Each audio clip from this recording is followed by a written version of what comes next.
Buenos días, vamos a hacer el análisis del desarrollo motor del individuo desde las etapas prenatal, postnatal hasta el año. Entonces, ¿cómo es su nombre? María Estela Jiménez. Bueno, cuéntenos cómo fue el embarazo. Bien, entre lo normal, los 3 primeros meses mucho vómito, demasiado. ¿Recuerda durante los 6 y los 9 meses qué pasó? Sí, a los 7 meses se me comenzaron a inflamar mucho los pies hasta la hora del parto. Parto normal.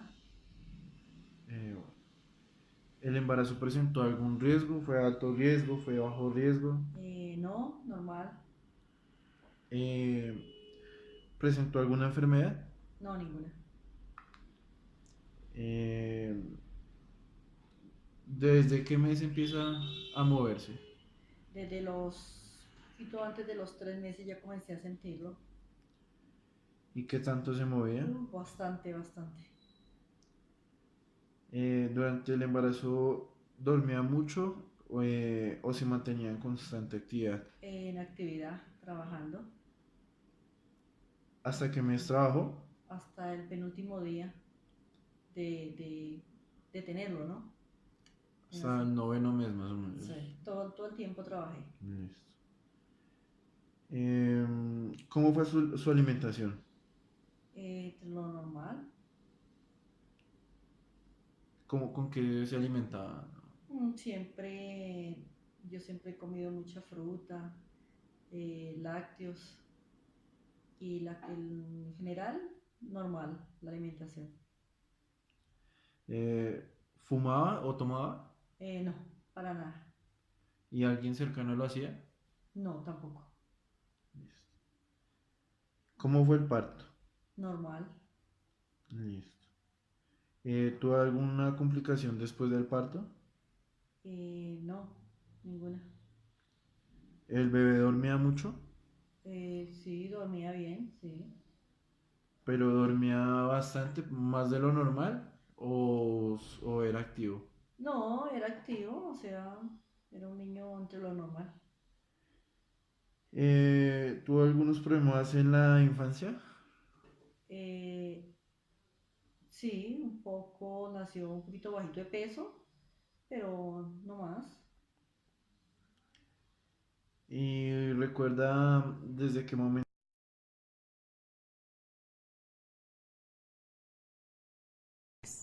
Hola, buenas tardes. En este momento vamos a hacer la entrevista a nuestro paciente en estudio. ¿Cómo es tu nombre?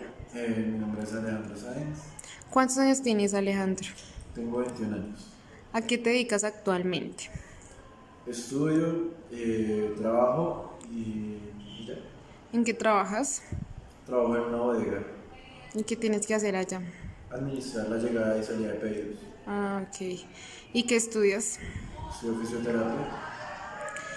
¿Practicas algún deporte? Practiqué fútbol hasta los 17 años. ¿Y desde qué edad empezaste a practicar fútbol? Desde los 5 años. ¿Y lo practicaste todo ese tiempo, desde los 5 hasta los 17 años? Sí, fue continuo. ¿Por qué dejaste de jugar? No vi más posibilidades, entonces me dediqué a estudiar. Ok. ¿Tienes alguna cirugía? ¿Te han practicado alguna cirugía? ¿Sufres de alguna enfermedad? No me he practicado ninguna cirugía y no sufro de nada. Ok. Bueno, ahora vamos a hablar del desarrollo motor durante la infancia. Además del fútbol, ¿qué otro deporte practicaste? ¿O qué te gustaba más? No, solamente fútbol, pero me desplazaba y jugaba mucho en bicicleta.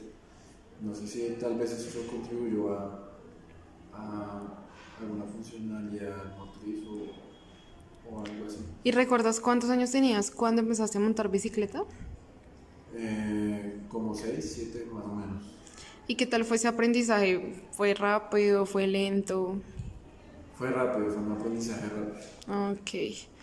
¿Tienes algún recuerdo mientras realizabas esos deportes, caídas, esguinces? ¿Generaste alguna lesión realizándolos? Montando en bicicleta, al principio pues mientras aprendía me caí varias veces, pero solo fueron raspaduras, fue algo algo superficial. Y con el fútbol, por ahí ya a quedar a los 15, de los 15 para arriba empecé a sufrir de varias lesiones a medida que se iban incrementando la competición. Sufrí los esguinces y ya, solo fueron esguinces. Ok, ¿y de qué posición jugabas fútbol? ¿Siempre has jugado fútbol o microfútbol, fútbol sala? Jugué en el colegio, jugaba microfútbol y afuera jugaba fútbol en el equipo. ¿Y siempre has jugado en la misma posición o rotas? Siempre jugué entre delantero y volante de creación. Esa siempre fue mi posición. ¿Actualmente ya no practicas nada, ni cicla, ni fútbol? El fútbol es esporádicamente la situación en la que voy y juego, es más como entre amigos, pero ya darte competencia o no. Ok.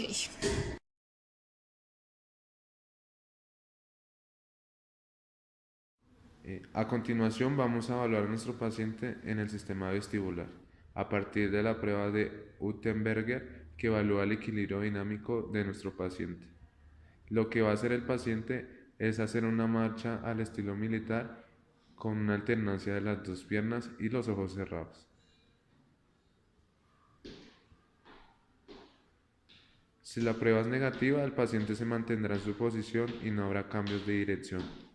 Pero si la prueba es positiva, el paciente tendrá a ir hacia el lado en que está afectado. Esto debido a un problema vestibular. Como vemos en él trata de irse hacia el lado derecho.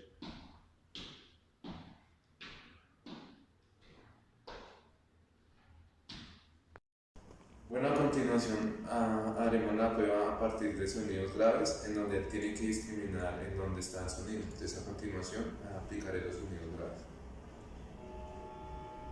Derecha, atrás, adelante, derecha, izquierda. En el paciente se puede ver un poco afectado el oído izquierdo, debido a que confunde la izquierda con la percepción atrás.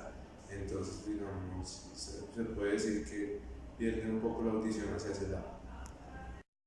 Bueno, a continuación haremos la prueba de audiometría en nuestro paciente, en la cual él tiene que discriminar los sonidos agudos y graves en la dirección en la que él sienta el sonido, ya sea de baja frecuencia o alta frecuencia.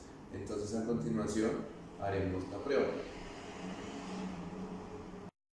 Vamos a hablar de nuestro paciente en el campo visual, vamos a practicar la prueba de campimetría. Entonces, lo que él va a hacer es seguir este objeto de la siguiente manera. Entonces, le decimos que siga el objeto. Y lo que hacemos es que lo evaluamos en los 4 cuadrantes. El siguiente paso que él va a hacer es tapar su ojo, en este caso el izquierdo, y va a seguir el objeto. Acá, ¿lo? Sí, Acá, sí, acá. sí, Listo, ahora nos tapamos el otro ojo. Acá el objeto. sí, Acá, sí, acá, sí, acá sí. y acá. Listo. Entonces lo que hacemos es que evaluamos el campo visual de nuestro paciente. Si digamos él no detecta el objeto a esta distancia, él probablemente tenga un problema en el campo visual del lado derecho, o también si no ve el objeto en el lado izquierdo, puede que tenga una obstrucción en el campo visual izquierdo.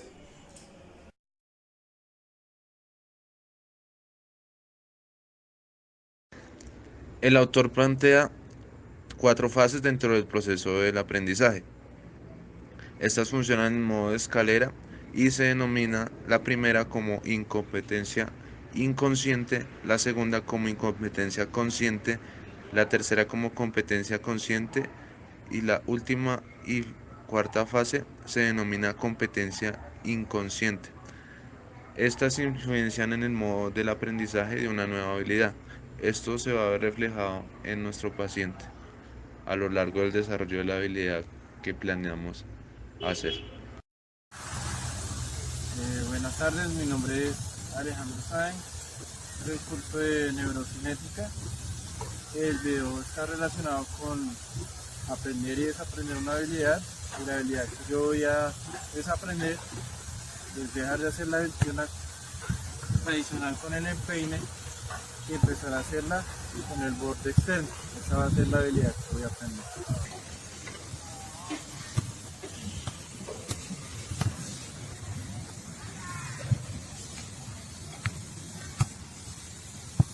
Como pueden ver, aún no está muy desarrollada la habilidad, y lo que se busca con este proceso es anexarla a nuestro aprendizaje.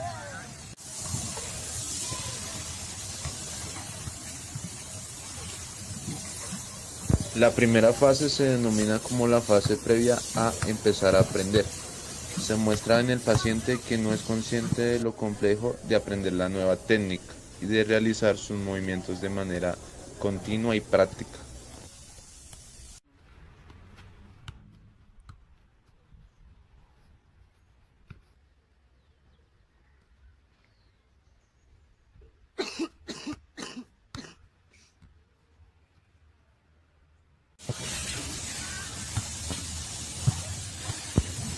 En la segunda fase podemos ver que el individuo se da cuenta que la práctica de la técnica es difícil, en donde pueden haber sensaciones de frustración y dificultad al hacer este ejercicio.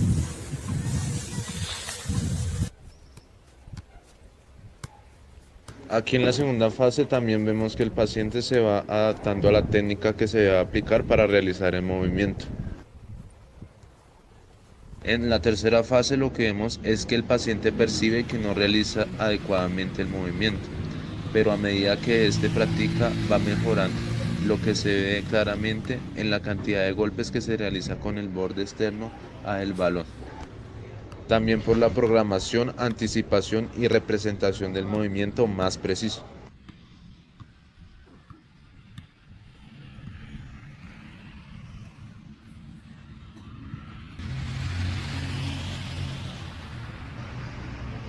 El individuo ya completa finalmente la fase y realiza el número de golpes adecuado con el borde externo del pie. Así, de una manera eficiente con una programación, anticipación y representación del movimiento en forma precisa.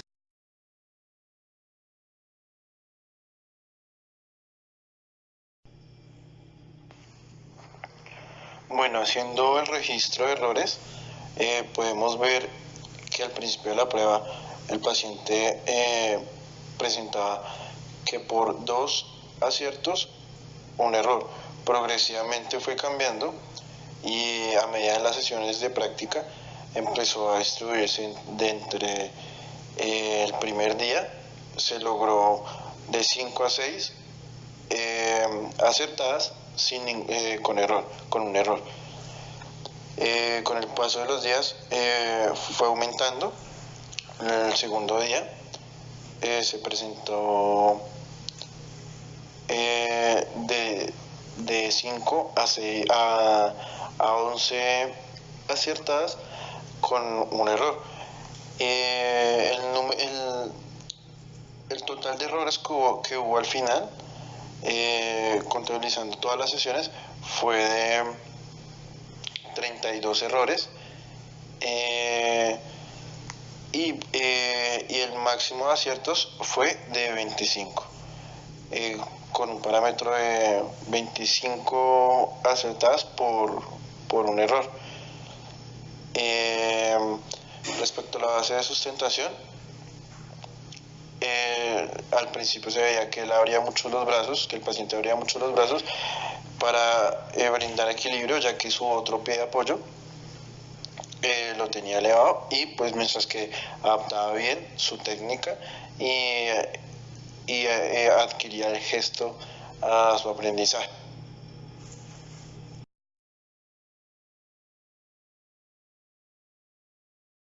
En conclusión, evidenciamos un aprendizaje muy significativo en nuestro paciente. Concluimos que nuestro paciente, después de una constancia en el ejercicio propuesto y logra cumplir los objetivos, debido a esto podemos evidenciar que el proceso de acción continúa a apuntar al rendimiento del movimiento, adquiriendo destrezas motoras las cuales desarrollan capacidades cotidianas. Adquirió capacidades de realizar una serie de secuencias en el movimiento y una coordinación automática a través de las prácticas. Concluimos una enseñanza-aprendizaje mediante la práctica y la experiencia. Se adquiere destrezas motoras evidenciando un constante movimiento ya que el paciente está creando un nuevo esquema con el cual debe actuar.